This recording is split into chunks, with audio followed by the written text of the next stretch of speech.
بسم اللہ الرحمن الرحیم۔ سورہ نساء کا رکوع نمبر 24 اور چھٹے پارے کا رکوع نمبر 4 میں آپ کے سامنے انشاءاللہ پیش کروں گا۔ حسب معمول اس رکوع کا سب سے پہلے لفظی ترجمہ، پھر اس کی تفسیر اور علمی نکات، اور ترجمے میں کچھ مختصر گرامر۔ اعوذ باللہ من الشیطان الرجیم، بسم اللہ الرحمن الرحیم۔ لن يستنكف المسیح ان یکون عبدا للہ۔ لن یستنکف، استنکف یستنکف استنکافن، استخرج یستخرج استخراجن کی طرح۔ اس کا معنی ہوتا ہے عار محسوس کرنا، شرمندگی محسوس کرنا۔ لن یستنکف المسیح، ہرگز ہرگز شرمندگی محسوس نہیں کریں گے، عار محسوس نہیں کریں گے مسیح علیہ السلام، عیسیٰ علیہ السلام۔ ان یکون عبدا للہ، یہاں فی محذوف ہے، یعنی اس بات میں، فی ان یکون، اس بات میں ان یکون عبدا للہ کہ وہ اللہ کے بندے ہوں۔ اللہ کے بندے ہونے میں عیسیٰ ابن مریم کو کوئی عار محسوس نہیں ہوگی۔ ولا الملائکۃ، اور نہ فرشتوں کو اس چیز میں کوئی عار محسوس ہوتی ہے۔ ولا المقربون، وہ فرشتے جو اللہ کے مقرب ہیں۔ ومن یستنکف، اور جو بھی عار محسوس کرے گا، عن عبادتہ، اللہ کی عبادت میں، یعنی اللہ کا غلام بننے میں، ویستکبر، اور تکبر کرے گا، فسیحشرہم، حشر یحشر جمع کرنا، میدان حشر کو حشر اس لیے کہتے ہیں نا، اس میں سب جمع ہو جائیں گے۔ فسیحشرہم، تو عن قریب اللہ ان کو جمع کرے گا، الیہ، اپنی طرف، جمیعا، سب کے سب کو۔ فاما الذین آمنوا وعملوا الصالحات، بس جو لوگ ایمان لائے اور انہوں نے نیک عمل کیے، فَيُوَفِّيهِمْ، وفا یوفی توفیتاً، وفا یا یوفیو کی طرح، پورا پورا بدلہ دینا، پورا پورا عطا کرنا۔ وفا کا لفظ کئی بار گزر چکا ہے، سبح یسبح کی طرح۔ فَيُوَفِّيهِمْ، تو اللہ ان کو پورا پورا بدلہ دے گا، اجورہم، ان کو اللہ پورا پورا دے گا، اجورہم، ان کا اجر، ان کے اجور یعنی بہت سارے اجر، جو ہر نیکی پہ الگ الگ اجر۔ وَيَزِيدُهُم مِّن فَضْلِهِ، اور اپنے فضل سے مزید بھی ان کا میں اضافہ کرے گا، یعنی اور زیادہ بھی دے گا، جتنا عمل ہوگا اس سے کئی گنا بڑھا کے دے گا۔ وَأَمَّا الَّذِينَ اسْتَنكَفُوا، اور بہرحال وہ لوگ جنہوں نے عار محسوس کی، یعنی اللہ کی عبادت سے ذلت محسوس کی، وَاسْتَكْبَرُوا، اور تکبر کیا، فَيُعَذِّبُهُمْ عَذَابًا أَلِيمًا، تو اللہ ان کو دے گا عذاب الم والا، دردناک عذاب۔ وَلَا يَجِدُونَ، وجد یوجدو تھا اصل میں، پانا، موجود پانا، یوجدو کو یجدو پڑھا جاتا ہے۔ وَلَا يَجِدُونَ، اور وہ لوگ نہیں پائیں گے، لہم، اپنے لیے، من دون اللہ، اللہ کے سوا، ولیًا، یعنی اللہ کے سے بچنے کے لیے اللہ کے علاوہ کوئی ولی اور دوست، ولی بھی قریبی کو کہتے ہیں، آپ کے جو قریب رہنے والا، کوئی قریبی مددگار اور نہ کوئی مددگار ہوگا ان کے لیے۔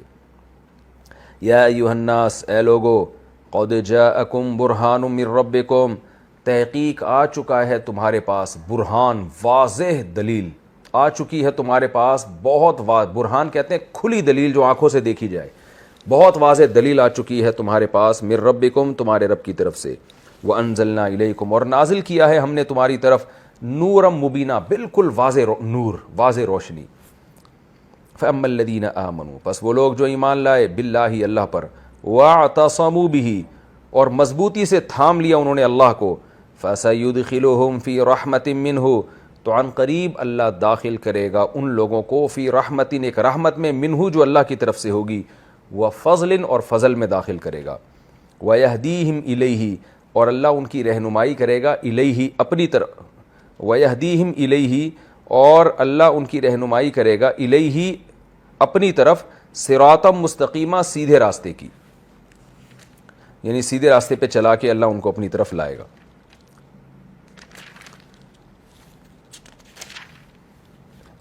یستفتونک، یہ لوگ آپ سے استفتاء کرتے ہیں، فتویٰ طلب کرتے ہیں، یہ پہلے بھی گزر چکا ہے، اصل میں تھا یستفتیونک، یستخرجونک کی طرح۔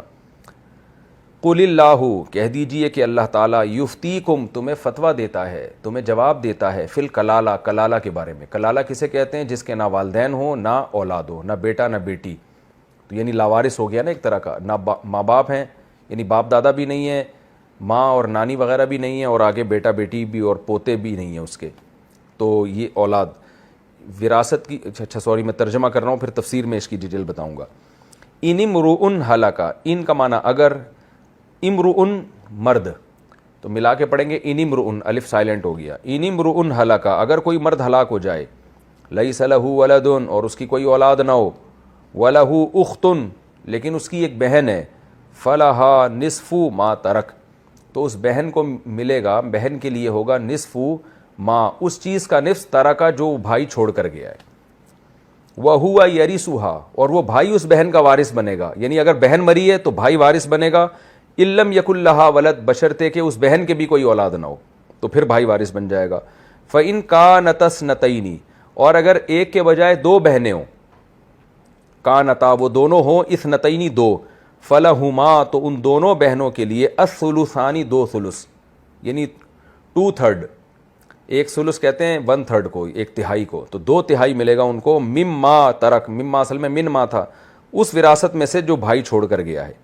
وَإِن كَانُوا إِخْوَةً، اور اگر وہ اخوا ہوں، یعنی اخ کی جمع اخوا آتی ہے، ایک کے بجائے یعنی ایک بھائی یا ایک بہن کے بجائے اخوا ہوں، زیادہ بھائی ہوں، رجالن جس میں مرد بھی ہوں، ونسان اور عورتیں بھی ہوں، یعنی ایک آدمی مرتا ہے تو اس کے زیادہ بھائی یا بہنیں ہوں، یا ایک عورت مرتی ہے اور اس کے زیادہ بھائی بہن ہوں، جن میں مرد بھی ہوں اور عورتیں بھی، یعنی بھائی بھی ہوں اور بہنیں بھی ہوں، فَلِلذَّكَرِ تو پھر مرد کو ملے گا مثل حظ الانثیین، دو لڑکیوں کے برابر، یعنی دو بہنوں کے برابر بھائی کو ملے گا، یبین اللہ لکم، اللہ تمہارے لیے کھول کھول کے بیان کرتا ہے، ان تضلوا کہ کہیں تم گمراہ نہ ہو جاؤ، واللہ بکل شیء علیم، اور اللہ ہر چیز کا علم رکھتا ہے۔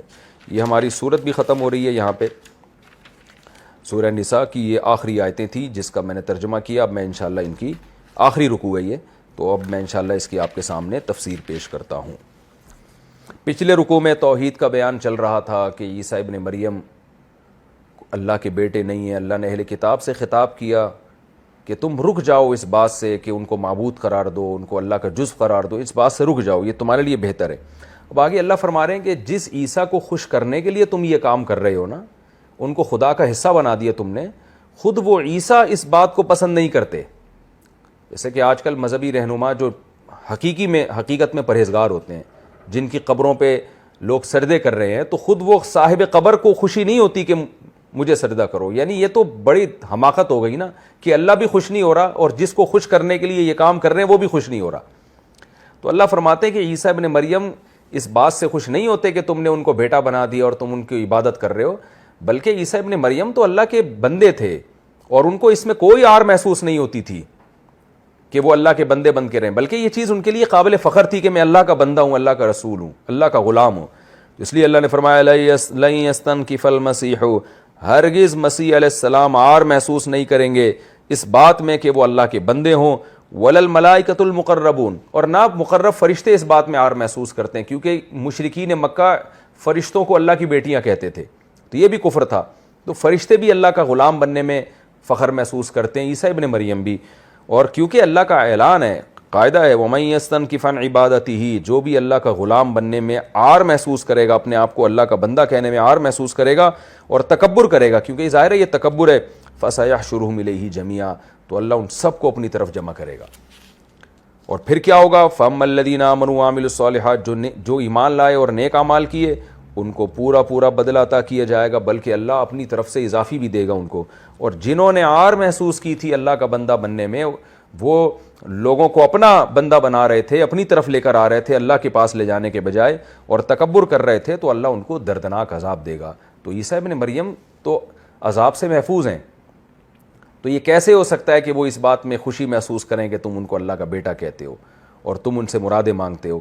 تو یہ کیسے، یہ وہ خوش نہیں ہے، کیونکہ ان کو پتہ ہے اس کا تو انجام بہت برا ہے قیامت کے دن۔ وَلَا يَجِدُونَ لَهُم مِّن دُونِ اللَّهِ وَلِيًّا وَلَا نَصِيرًا، اور جو لوگ اللہ کا بندہ بننے میں آر محسوس کرتے ہیں، وہ اللہ کے علاوہ قیامت کے دن کوئی ولی مددگار نہیں پائیں گے، اور اللہ اس لیے مدد نہیں کرے گا کہ وہ تو خود عذاب دینے والا ہوگا۔ یا ایھا الناس، کیونکہ سورت کا اختتام ہو رہا ہے نا، تو اب اللہ نے بار بار ساری دنیا کے سارے انسانوں سے خطاب کر رہے ہیں۔ پہلے اللہ نے پچھلے رکوع میں خطاب کیا، اے لوگو تمہارے پاس رسول آ چکے ہیں، اب اللہ نے اسی بات کو دوسرے انداز سے بیان کی، یہ قرآن کی بلاغت ہے۔ یا ایھا الناس، اے ساری دنیا کے سارے انسانوں، قد جاءکم برہان من ربکم، تمہارے رب کی طرف سے تمہارے پاس واضح دلیل آ چکی ہے، یعنی برہان، یہ اسلام اور نبی صلی اللہ علیہ وسلم اور یہ قرآن، یہ معمولی دلیل نہیں ہے، کھلی دلیل ہے۔ برہان کہتے ہیں ایسے 2 اور 2 4 کی طرح آپ نے واضح کر دیا کسی چیز کو، یعنی ہم نے حق اور باطل کو 2 اور 2 4 کی طرح واضح کر دیا ہے۔ ساری دنیا کے سارے انسانوں، بہت واضح دلیل آ چکی ہے تمہارے پاس۔ وَأَنزَلْنَا إِلَيْكُمْ نُورًا مُبِينًا، اور کھلا ہوا نور ہم نے تم پہ نازل کر دیا ہے۔ نور، واضح نور، کیا مطلب؟ ایک ٹمٹماتا ہوا چراغ ہوتا ہے جس کا پتہ ہی نہیں چل رہا ہوتا کہ یہ روشنی دے بھی رہا ہے کہ نہیں دے رہا، اور ایک ہوتا ہے بہت سخت اندھیرے میں آپ ایک بہت بڑی پاورفل لائٹ لگا دیں جس سے ایک دم آپ کے سامنے جنگل میں روشنی ہو جائے اور آپ کو پتہ چل جائے کہ صحیح راستہ کیا ہے، غلط راستہ کیا ہے۔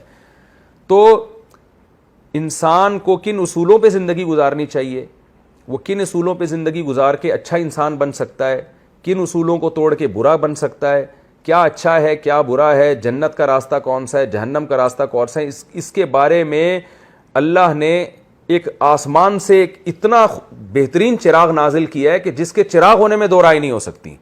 نہیں، وہ دودھ کا دودھ اور پانی کی طرح حق اور باطل کو واضح، دودھ کا دودھ اور پانی کی پانی، ایک مثال دی جاتی ہے نا، اس کی طرح حق اور باطل کو واضح کر رہا ہے، جس کو سورہ فرقان میں کیا کہا؟ تبارک الذی نزل الفرقان، برکت والی ہے وہ ذات جس نے الفرقان نازل کیا، یعنی حق اور باطل میں بالکل تمیز کرنے والی کتاب نازل کر دی اس نے۔ تو آپ دیکھیں جن کے پاس قرآن نہیں ہے آج کیسی گمراہیوں میں ہے نا، پورا خاندان نظام برباد ہو گیا، شرابیں پی رہے ہیں اور سود کو پوری دنیا میں نافذ کر کے معیشت کا بیڑا غرق کر دیا دنیا کی، اور ہومو سیکس کو حلال کر دیا۔ جو گند معاشرے میں ہو رہا ہے، ماں باپ کو اولڈ ہاؤس میں جمع کیا جا رہا ہے، کیوں؟ ان کے پاس عقل ہی نہیں ہے یہ سوچنے کے لیے کہ صحیح کیا ہے غلط کیا ہے۔ جو آپ کے سب سے بڑے محسن تھے ان کے حقوق کے لیے کوئی تنظیم نہیں اٹھتی، اور گرل فرینڈ کے حقوقوں کی بات ہو رہی ہے کہ عورت کے حقوق کی بات ہو رہی ہے، مگر وہ عورت جو ماں کے روپ میں تھی اس کے حق کی بات ہی نہیں ہوتی ہے۔ عورت ہونے میں سب سے بڑا مقام تو یہ کہ وہ آپ کی ماں ہے، تو ماں ہونے کی حیثیت سے اس کا کوئی حق نہیں ہے، اور جوان ہونے کی حیثیت سے اس کے لاکھوں کروڑوں حقوق ہیں۔ تو یہ عجیب بوکھلاہٹ کا شکار ہے دنیا۔ تو اللہ فرماتے ہیں ہم نے بہت واضح نور تم پر نازل کر دیا، یعنی قرآن نازل کر دیا۔ پھر اللہ پھر خوشخبری دے رہا ہے کہ یہ جو سب کچھ ہو گیا نا، دیکھو اس پر ایمان لاؤ گے اور اس کی رہنمائی میں نیک عمل کرو گے تو میں آخرت میں بڑا نوازوں گا تمہیں۔ فَأَمَّا الَّذِينَ آمَنُوا بِاللَّهِ، بس وہ لوگ جو اللہ پر ایمان لائے، وَاعْتَصَمُوا بِهِ، اور اس کی رسی کو انہوں نے مضبوطی سے تھام لیا۔ مضبوطی کا مطلب یہ جو لڑکنا پن ہے نا جو آج جس میں مسلمان مبتلا ہیں، یہ نہیں کرو کہ ادھر مسلمان ہیں پھر تھوڑا سا غیر مسلموں کی طرف مائل ہو گئے۔ پھر وہ ہے نا کہ ایک شاعر نے شعر کہا ہے کہ حج بھی کعبہ کا کیا اور گنگا کا اشنان بھی، خوش رہے رحمان تو راضی رہے شیطان بھی، یعنی ادھر اللہ کو بھی مان رہے ہیں اور ساتھ ساتھ غیر مسلموں کی رسومات کو بھی فالو کر رہے ہیں۔ تو یہ مطلب ہے واعتصموا بھی، مضبوطی سے پھر اسی کو تھام لو کہ جیسے حدیث میں آتا ہے رسول اللہ صلی اللہ علیہ وسلم نے فرمایا من رضی باللہ ربا وبالاسلام دینا وبمحمد صلی اللہ علیہ وسلم نبیا ذاق طعم الایمان، جو اس پہ راضی ہو گیا نا، مطمئن ہو گیا کہ میرا رب اللہ ہے، میرا مذہب اسلام ہے اور میرے نبی محمد صلی اللہ علیہ وسلم اس پہ خوش ہو گیا۔ خوش کا مطلب مطمئن، کہ اب مجھے کسی اور چیز کی ضرورت نہیں ہے، تو وہ ایمان کی مٹھاس کو چکھ لے گا، اس کو لذت محسوس ہوگی اس میں، پھر اسلام پر عمل کرنے میں۔ تو واعتصموا بہ کا یہ مطلب ہے، بس جو لوگ ایمان لائے اللہ پر اور مضبوطی سے اللہ کو تھام لیا، فَسَيُدْخِلُهُمْ فِي رَحْمَةٍ مِّنْهُ، عن قریب اللہ ان کو رحمت میں داخل کرے گا جو رحمت اللہ کی طرف سے ہوگی، وَفَضْلٍ، اور فضل میں داخل کرے گا، یعنی مزید فضل بھی دے گا۔ رحمت کا مطلب ہے کہ گناہوں کو معاف کرے گا۔ جب آپ نیک اعمال کرتے ہیں تو پھر یعنی آپ اپنے ٹریک صحیح کر لیں تو پھر اگر کچھ چھوٹی موٹی کوتاہیاں ہوتی رہیں گی تو اللہ کی رحمت بھی۔ دیکھیں رحمت کا مطلب کیا ہوتا ہے؟ رحم عربی میں استعمال ہوتا ہے کسی پہ ترس کے وقت جو آپ کی کیفیت بنتی ہے۔ جیسے آپ نے کسی بیمار جانور کو دیکھا، ہمیں ایک رحم آتا ہے نا دل میں، یعنی اس پہ ہمارا دل چاہتا ہے کہ اس مصیبت سے ہم اس کو نکالیں، دل نرم ہو جاتا ہے ہمارا۔ تو اللہ جب رحم کرتا ہے تو اس کی کیفیت تو اللہ ہی جانتا ہے، اس کو انسانوں پہ قیاس نہیں کیا جا سکتا، لیکن وہ رحم کا مطلب کہ ہم نے غلطیاں کی ہیں، اب ہم سزا کے مستحق ہیں، لیکن اللہ کو ہم پہ ترس آ گیا کہ میرا بندہ ہے مجھ سے گڑ گڑا رہا ہے، یا نہیں بھی توبہ کر رہا کہ چھوڑو اس کی اس کوتاہی کو میں معاف کروں، کیسے آگ میں ڈالوں اس کو میں۔ تو یہ رحمت ہے۔ یہی وجہ ہے کہ رسول اللہ صلی اللہ علیہ وسلم اپنے لیے تو اللہ سے رحمت مانگتے تھے، مگر امتیوں کے لیے یہ جائز نہیں ہے کہ اللہ کے نبی کے لیے رحمت کی دعا کریں، کیونکہ اس میں ایک قسم کی بے ادبی ہے کہ اللہ محمد صلی اللہ علیہ وسلم پر رحم فرما۔ کیا مطلب؟ اس میں یہ میسج گویا جا رہا ہے کہ نبی کی حالت بہت معاذ اللہ نقل کفر ایک عجیب مشکل میں ہے اور اللہ آپ پہ ترس کھائے. تو چونکہ اس میں بے ادبی کا عنصر تھا اس لیے امتیوں کو منع کر دیا کہ آپ نبی کے لیے یوں دعا کرو اللہم اغفر لی محمد یا اللہم ارحم محمد صلی اللہ علیہ وسلم، بلکہ آپ نے دعا مانگنی اللہم صلی علی محمد. صلی کا مطلب رحمت سے اوپر کی چیز، یعنی اضافی اللہ کی طرف سے نعمتیں. تو اس میں ادب کا، بے ادبی کا خطرہ تھا اس لیے امت کو، لیکن نبی نے اپنے لیے رحمت کی دعائیں مانگی ہیں کیونکہ نبی کا جو اللہ سے تعلق ہے اس میں تو جتنی تواضع اختیار کی جائے، جتنے قسم پرسی کا اظہار کیا جائے وہ اللہ کو یہ بات پسند ہے. تو نبی اپنے لیے رحمت کی دعائیں مانگتے تھے لیکن امت کو منع کیا کہ درود پڑھا کرو. درود کا مطلب صلات کا لفظ استعمال کیا کرو جو اضافی نعمتوں کے لیے استعمال ہوتا ہے. لیکن نبی کے علاوہ پوری امت کے لیے رحمت کی دعا مانگی جائے گی کیونکہ کسی سے بھی گناہ ہو سکتا ہے اور وہ قابل ترس ہو سکتا ہے گناہ کے بعد کہ اس کو سزا ملنے والی ہے. انبیاء سے گناہ نہیں ہوتے. تو اس سے پتہ چلتا ہے کہ الفاظ کی بھی بڑی اسلام نے احتیاط سکھائی ہے کہ الفاظ ایسے استعمال نہ کیے جائیں جس سے بے ادبی کا عنصر ہو. خیر، اللہ نے فرمایا فَسَيُدْخِلُهُمْ فِي رَحْمَةٍ مِّنْهُ، اللہ اپنی طرف سے رحمت میں داخل کرے گا. وہ فضل کا معنی کہ رحم بھی کھائے گا تم پر اور فضل اضافی بھی دے گا جس کے تم مستحق نہیں تھے، وہ بھی تمہیں دے گا اضافی نعمتیں. وَيَهْدِيهِمْ إِلَيْهِ، اور اللہ ان کو ہدایت دے گا الیہ اپنی طرف سیدھے راستے کی، یعنی سیدھے راستے کی ہدایت دے گا، ایسا سیدھا راستہ جو اللہ کی طرف جاتا ہوگا اس راستے کی ہدایت دے گا، اپنی طرف لائے گا. اس سے پتہ چلتا ہے کہ جو شریعت پہ چلنے کی کوشش کرتا ہے، نیک عمل کرتا ہے، تو اس کے لیے ہدایت کی راہیں اور کھلتی چلی جاتی ہیں. اس کی مثال ایسے ہے جیسے آپ جنگل میں کھڑے ہوں، اندھیرا ہو، آپ کو پتہ نہیں چل رہا راستہ کدھر ہے، اچانک ایک لائٹ ہو گئی اور آپ کو پتہ چل گیا یہ سیدھا راستہ ہے. اب آپ پریشان ہو کہ بھئی اس سیدھے راستے پہ چلا تو مجھے 1 کلومیٹر تک تو نظر آ رہا ہے، اس کے بعد تو مجھے نظر ہی نہیں آ رہا کہ آگے راستہ کون سا ہے. تو ہم کیا ترغیب دیں گے ایسے آدمی کو؟ بھائی تو اس راستے پہ چلنا شروع کر، جیسے جیسے یہ والا راستہ تیرے لیے اللہ نے واضح کر دیا، روشنی آ گئی، تو تو جب اس ٹریک پہ چلے گا تو آگے بھی راہیں کھلتی چلی جائیں گی، آگے بھی سائن بورڈ ملیں گے کہ اب تو نے رائٹ ٹرن کرنا ہے یا لیفٹ پہ ٹرن کرنا ہے، تو چل تو صحیح. تو جب انسان جتنی یعنی آپ کو حق بات سمجھ میں آ گئی ہے نا اتنی کو فالو کریں تو جو ابھی سمجھ میں نہیں آ رہی وہ بھی سمجھ میں آنا شروع ہو جائے گی انشاءاللہ. یہ مطلب ہے کہ اللہ نیک لوگوں کو سیدھے راستے پہ چلاتا ہے. اس کی مثال ایسے ہے جیسے سورہ آل عمران میں اللہ ولی الذین آمنوا یخرجہم من الظلمات الی النور، اللہ اہل ایمان کا دوست ہے، ان کو اندھیروں سے روشنی کی طرف لے کر آتا ہے. حالانکہ اہل ایمان تو روشنی پہ آ چکے ہیں نا، لیکن اللہ کہہ رہا ہے نہیں میں ایمان والوں کو روشنی میں لاتا ہوں. کیا مطلب؟ جس روشنی پہ وہ ہیں جب اس پہ وہ چلتے ہیں تو اور روشنیاں ہوتی ہیں ان کے لیے، اور راستہ کھلتا چلا جاتا ہے.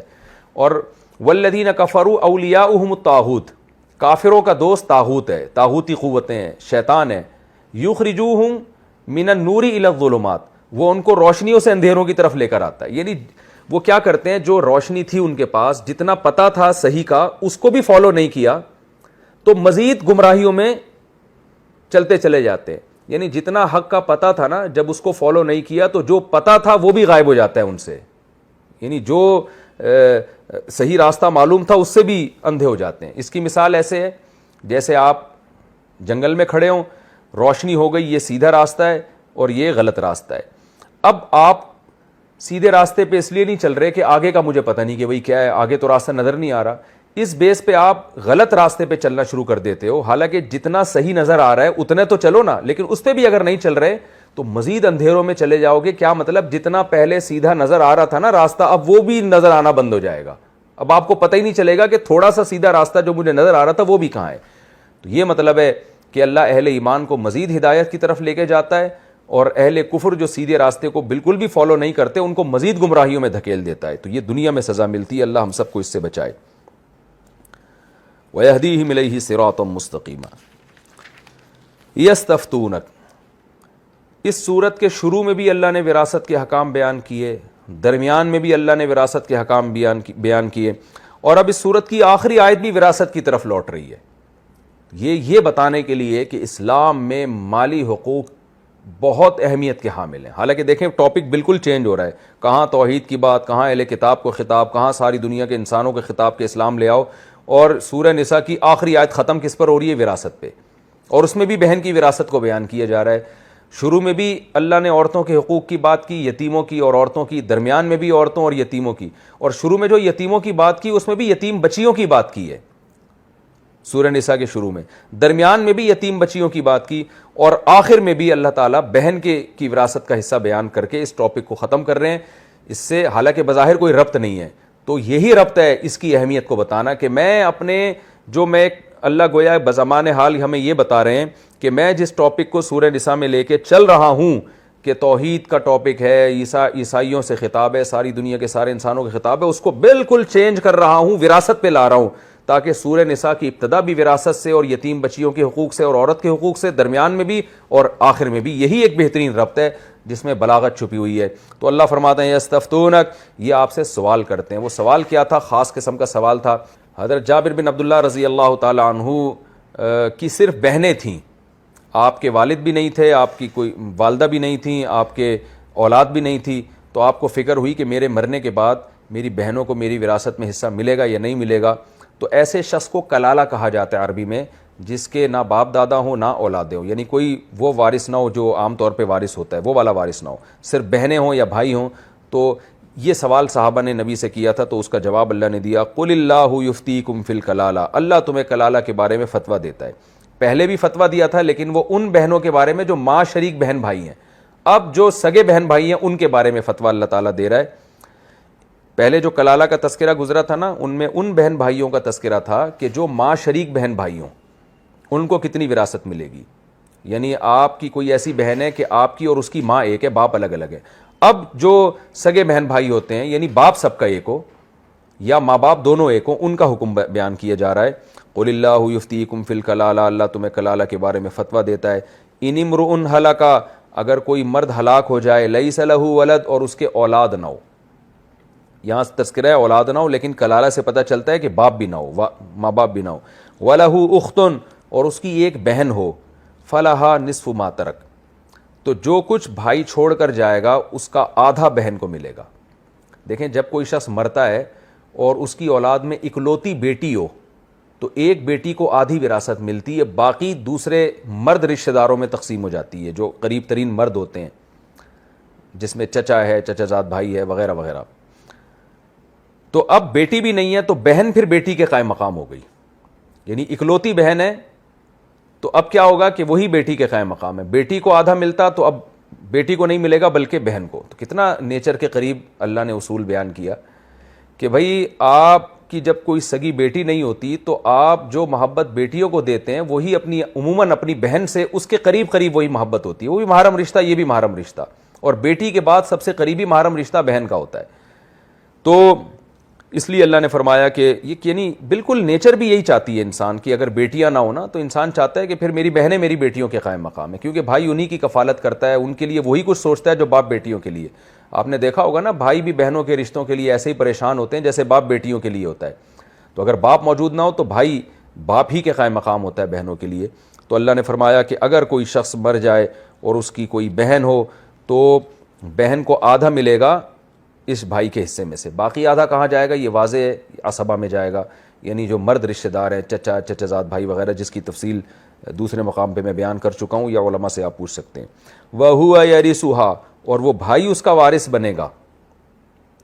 یعنی اگر معاملہ الٹا ہو جائے، ایک ہی بھائی اور ایک ہی بہن ہے، بھائی کے انتقال کے بجائے بہن کا انتقال ہو جائے تو بھائی اس کا وارث بن جائے گا۔ إِن لَّمْ يَكُن لَّهَا وَلَدٌ، اگر اس بہن کے اولاد نہ ہو، یعنی وہ بھی کلالہ ہو۔ اولاد نہ ہو کا مطلب ماں باپ بھی نہ ہو، کیونکہ کلالے کے لفظ میں اللہ نے ماں باپ کی بھی نفی کر دی ہے کلالہ کے لفظ میں۔ تو یعنی وہ وارث بنے گا، ٹوٹل وارث یہ بنے گا۔ کیا مطلب؟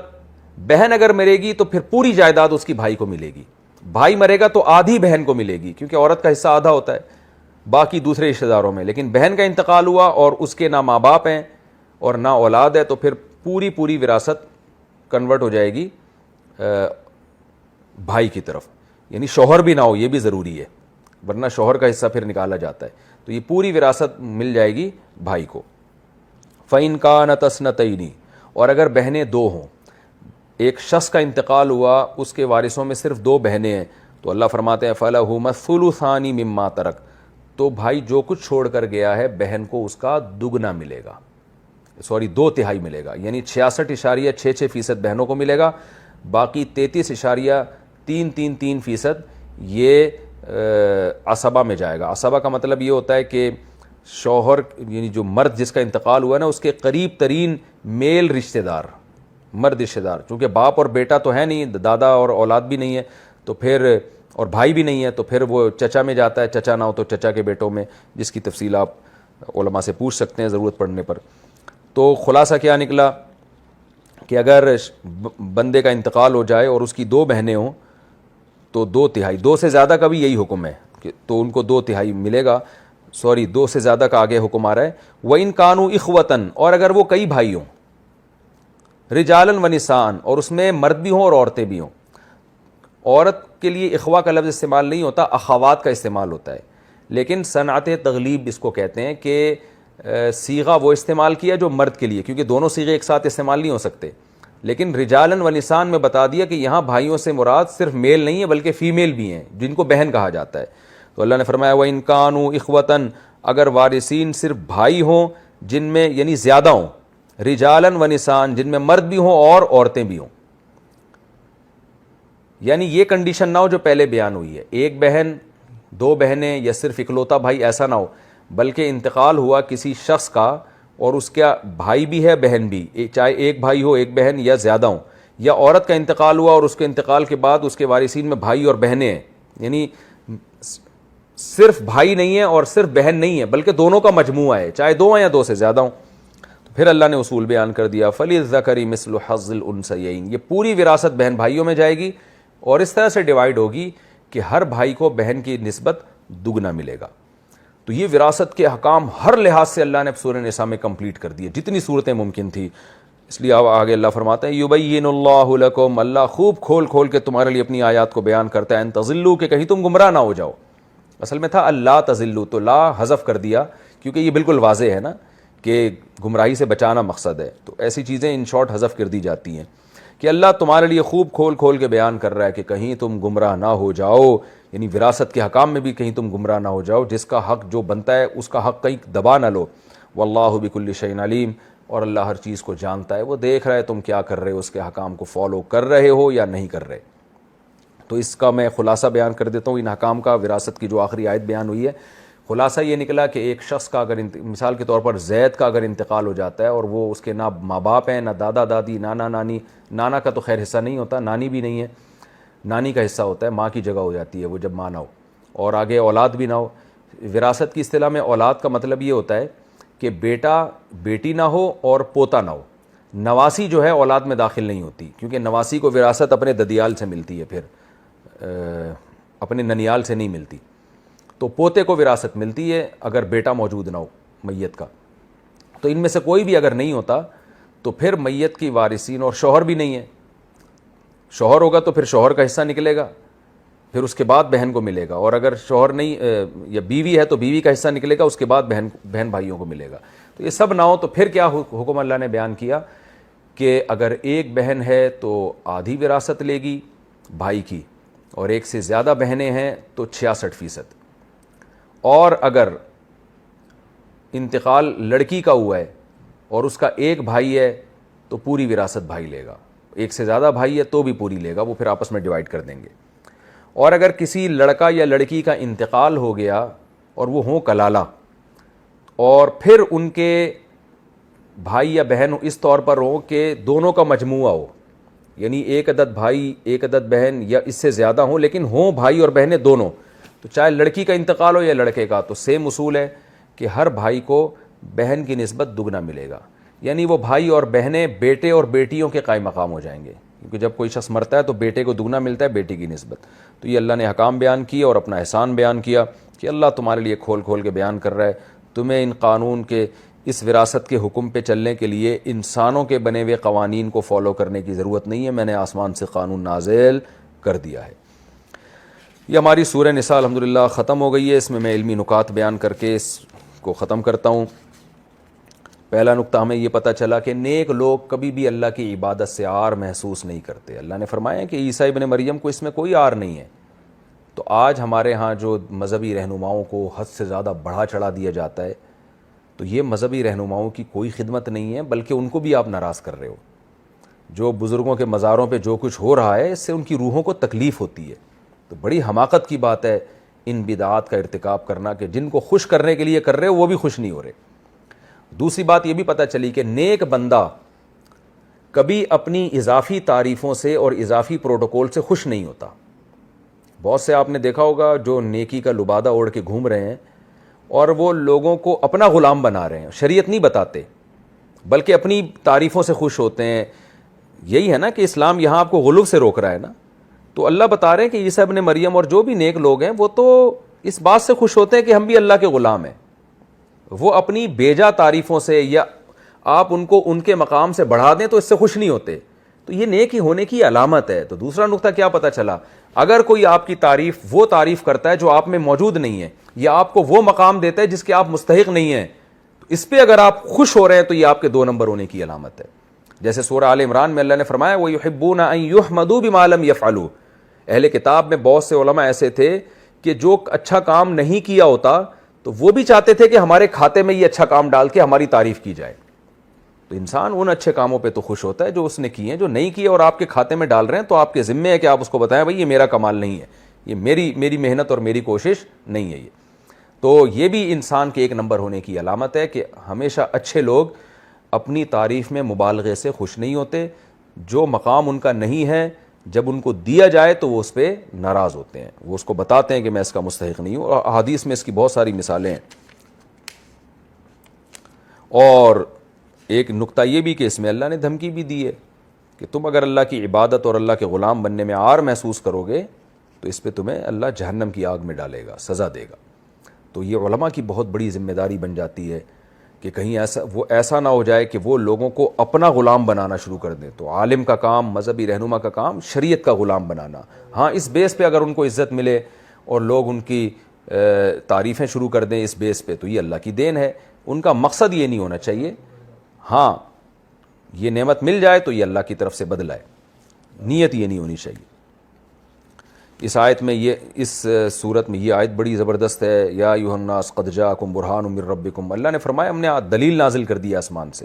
تو یہ جو ملحد لوگ کہتے ہیں نا کہ اسلام کے برحق ہونے کی کوئی لاجک ہی نہیں ہے، یہ اللاجیکل مذہب ہے، یہ قدیم مذہب ہے، تمہیں 1400 سال پرانے پتھروں اور پہاڑوں کی طرف دھکیل رہا ہے، تو اللہ نے تو اسلام کا نام ہی برہان رکھا ہے۔ بھائی تمہاری طرف دلائل آ چکے ہیں، تو یہ دلائل کو فالو کرنے کا حکم دیا جا رہا ہے۔ تو یہ ہم تم سے اللاجیکل باتیں نہیں کر رہے ہیں، اور اسباب یعنی اسلام کے برحق ہونے کے دلائل قائم کر دیے، ان میں غور کرو گے تو اسلام تمہیں صحیح لگے گا۔ یہ بھی ہمیں علمی نقطے کی بات پتہ چلی ہے اس سے۔ اور وراثت کے احکام کی اہمیت بھی ہمیں پتہ چلتی ہے کہ اللہ سورت کا اختتام کر رہے ہیں وراثت کی آیتوں پر اور عورت کے حقوق پر، کہ میں بار بار جب بھی ان علاقوں میں جاتا ہوں نا، گاؤں دیہاتوں میں لازمی بہن کی وراثت کی بات کرتا ہوں، کیونکہ میں جب بھی دورہ کرتا ہوں وہاں میں انکوائری کرتا ہوں تو پتہ چلتا ہے بہنوں کی وراثت نہیں دی جا رہی۔ کتنا بڑا جرم ہے۔ قرآن سورہ نساء بھی شروع کر رہا ہے یہاں سے، درمیان میں بھی اور آخر میں بھی، اور بہن کی وراثت کا تذکرہ کر رہا ہے۔ تو کیا یہ معاف کروانے کے لیے ہے؟ تو اس بات کو بہت زیادہ ہائی لائٹ کرنا چاہیے کہ بھئی ہم کیسے بہن کو زمین دے دیں، ہم نے تو اس کو جہیز دے دیا اتنا، اور بڑا بھائی چھوٹے بھائیوں کی وراثت پہ قبضہ کر کے بیٹھ جاتا ہے۔ تو اس سے وراثت کی اہمیت بھی پتہ چلتی ہے، اور مالی حقوق میں ہیرا پھیری کتنا بڑا جرم ہے یہ بھی پتہ چلتا ہے۔ وراثت کی اس لیے اہمیت ہے نا کہ پیسہ ہے، تو جس کا پیسہ ہے اسی کے پاس جانا چاہیے۔ تو یہ بہت اہم ہے اسلام مالی معاملات کے معاملے میں۔ تبھی حضرت حکیم الامہ مولانا اشرف علی تھانوی رحمہ اللہ تعالیٰ فرمایا کرتے تھے کہ مسلمانوں نے اسلام کا ایک بہت بڑا حکم جس کو معاملات کہا جاتا ہے، آپس کا لین دین، اس کو اپنی ڈکشنری سے ہی نکال دیا۔ اسلام صرف نماز روزے کا نام رہ گیا ہے۔ جو نماز پڑھتا ہے روزے رکھتا ہے اس کو تو لوگ سمجھتے ہیں اسلام کو فالو کر رہا ہے، اور پیسوں کے لین دین کو اسلام کی فہرست سے ہی نکال دیا۔ اب آپ دیکھیں اسلام مالی معاملات کو کتنی اہمیت سے بیان کر رہا ہے نا۔ سورت کے شروع میں کہا کہ یہ لوگ لوگوں کا مال ناحق طریقے سے کھاتے ہیں۔ ناحق طریقے سے کھانا، لوگوں کو بیوقوف بنا کے مال کھانا، یتیم کا مال کمزور سمجھ کے ہڑپ کر لینا، تو یہ سارے جرائم ہیں۔ اور آج یہی ہو رہا ہے کہ آپ کسٹمر کو بیوقوف بنا رہے ہیں، وہ آپ کے شہر میں نیا ہے، اس کو نہیں پتہ چیزوں کے ریٹ کیا ہیں، آپ نے اس کو بیوقوف بنا دیا۔ جو ایک چل رہا ہے معاشرے میں، ایک ٹرینڈ چل نکلا ہے دھوکہ دے دے کے، تو بہت بڑا جرم ہے یہ۔ اور ایک آخری علمی نقطے کی بات، یبین اللہ لکم ان تضلوا، کتنا بڑا اللہ کا احسان ہے. اللہ کہتے ہیں ہم تمہارے لیے اپنی آیتوں کو کھول کھول کے بیان کرتے ہیں تاکہ تم گمراہ نہ ہو جاؤ. تو یہ آپشن بھی ہمارے پاس ہے. تو بھائی ہمیں اسلام کے مخالف کوئی بھی اگر دنیا میں قانون ہے آپ اس کو ہرگز فالو نہ کریں. میرے پاس جب یورپ سے امریکہ سے لوگوں کے فون آتے ہیں کہ بھئی یہاں کی عدالت تو یہ کہتی ہے کہ عورت کو اگر شوہر طلاق دے دے تو شوہر آدھی جائیداد عورت کو دے گا, تو مفتی صاحب میں عدالت میں کیس کر کے اپنے شوہر سے اس کی آدھی پراپرٹی لے سکتی ہوں, اسلام کیا کہتا ہے؟ میں ان کو بتاتا ہوں بھائی اسلام کہتا ہے آپ کے لیے شوہر کی پراپرٹی میں حصہ نہیں ہے. اگر اس نے ڈیورس دے دی ہے آپ صرف مہر کا مطالبہ کر سکتی ہیں, تو وہ اپنا کروڑوں کا حصہ چھوڑ دیتی ہیں. تو ضروری نہیں کہ عدالت آپ کو جو حق دے رہی ہے وہ آپ کے لیے عدالت کے کہنے سے حلال ہو جائے. ایک عدالت اللہ کی بھی ہے. تو اللہ کا قانون مسلمان پہلے دیکھتا ہے, امریکہ کا, پاکستان کا اور جاپان کا اور چائنا کا یہ قانون انسان بعد میں دیکھتا ہے. تو جو لوگ یورپ میں امریکہ میں رہتے ہیں, غیر مسلم ریاستوں میں رہتے ہیں, ان پر فرض ہے, لازم ہے کہ وہ وصیت نامہ پہلے سے لکھ کے جائیں. یہ شکر ہے کہ وہاں کی عدالتیں اسلام کے اگینسٹ فیصلہ نہیں کرتی وراثت میں. اگر آپ اسلام پہ چلنا چاہو تو آپ کے ذمہ لازم ہے, اگر آپ یورپ میں امریکہ میں رہتے ہیں, کہ آپ ریٹن میں یہ تحریر پہلے سے لکھ دیں کہ میرے مرنے کے بعد اگر میری بیوی مجھ سے میرے بعد میں مری, میرے بچے میرے بعد مرے, تو پھر یہ اصول ہے, اس اصول کے مطابق وراثت تقسیم کی جائے. جو لوگ یہ کام نہیں کرتے وہ قیامت کے دن گنہگار ہوں گے. میں دیکھ رہا ہوں یورپ امریکہ میں اکثر لوگ یہ کام نہیں کر رہے ہوتے, مر جاتے ہیں, پھر جو ہے حکومت وہ یا تو وہاں خزانوں میں جمع کر دیتی ہے یا جو بھی کر دیتی ہے, ہمیں نہیں پتہ کیا کرتی ہے وہ. تو وہاں لوگوں پر جو لوگ رہتے ہیں ان پر لازم ہے کہ وہ وصیت کریں کہ میں اگر مر گیا تو میری وراثت کو شریعت کے, اسلام کے مطابق کسی باقاعدہ پراپر مدرسے کو ہائی لائٹ کر دیا جائے کہ اس ادارے سے فتویٰ لیا جائے گا, وہ جو فتویٰ دیں گے اس کے حساب سے میری وراثت کو تقسیم کیا جائے تاکہ آپ گناہ گار نہ ہو. نبی صلی اللہ علیہ وسلم نے فرمایا انسان نیک عمل کرتے کرتے کرتے ایک آخر میں ایسا کام کر کے چلا جاتا ہے جس سے وہ جہنم میں جائے گا. وہ کیا ہے؟ خلاف شریعت وصیت. صحیح حدیث ہے یہ. وہ شریعت کے خلاف وصیت کر دیتا ہے. بیٹے کا جتنا حصہ بنتا تھا وہ اس کے خلاف وصیت کر دیتا ہے کہ اس کو اتنا دیا جائے. بیٹی کا جتنا بنتا تھا اس کے خلاف وصیت کر دیتا ہے. تو پتہ چلا کہ آپ کے مال میں جو آپ کے وارثوں کا حق ہے آپ اس کے خلاف نہیں جا سکتے. تو آپ پہ پہلے سے لازم ہے کہ آپ کو جب پتہ ہے کہ آپ غیر مسلم ریاست میں رہ رہے ہیں اور شریعت کے مطابق آپ کا مال تقسیم نہیں ہوگا, تو آپ پہلے سے نومینیٹ کر دیں کہ بھئی میری وراثت میں فلاں فلاں کو اتنا اتنا حصہ دیا جائے. کچھ لوگ ہیں الحمدللہ وہ پہلے سے وصیت لکھ دیتے ہیں, لیکن اس کی اہمیت کو معاشرے میں پھیلانے کی ضرورت ہے. الحمدللہ آج ہماری سورہ نساء ختم ہو گئی اور اس کے بعد اب ہماری سورہ مائدہ شروع ہوگی. اللہ سے دعا ہے کہ اس سورہ نساء میں اور اس سے پہلے جو درس قرآن میں ہم جو کچھ اللہ کے حکام سن چکے ہیں, اللہ ہمیں دل و جان سے ان کو قبول کرنے کی اور بھرپور طریقے سے اخلاص کے ساتھ عافیت کے ساتھ ان پر عمل کرنے کی توفیق عطا فرمائے. اور میں بار بار آپ سے ایک ریکویسٹ کر رہا ہوں کہ تفسیر کی یہ لیکچر اپنی ذات تک محدود نہ رکھیں. لیکچر نمبر 1 سے لے کے آپ ٹیچنگ کرنا شروع کر دیں. آپ کو زیادہ لوگ نہیں ملتے, آپ 2 آدمیوں کو بٹھا دیں, 4 آدمیوں کو بٹھا دیں. جو خواتین لیکچر سن رہی ہیں وہ 2 خواتین کو بٹھا دیں, مائیں اپنی بچیوں کو بٹھا کے یہ لیکچر دینا شروع کر دیں. ہم یہ چاہتے ہیں کہ یہ طرز تفسیر اور قرآن کی یہ تعلیم پوری دنیا میں عام ہو جائے. تو یہ جب ہی ہوگی جب آپ آگے ٹیچ کریں گے, آگے پڑھائیں گے. بے شک آپ فیس لے کے پڑھانا شروع کر دیں اور ان کو بھی ترغیب دیں کہ وہ بھی آگے پڑھائیں, ادارے قائم کریں آپ. میں نے یہ انداز جو اختیار کیا ہے بہت تجربوں کے بعد, بہت سوچ سمجھ کے, جو شروع کے 8 لیکچر گرامر کے ہیں نا, بہت سوچ سمجھ کے, بہت تجربوں کے بعد بہت آسان بنایا گیا ہے اس کو کہ عام آدمی کو اپیل کرے. یہ اللہ تعالی ہمیں سمجھنے کی, عمل کی توفیق عطا فرمائے. وما علینا الا البلاغ.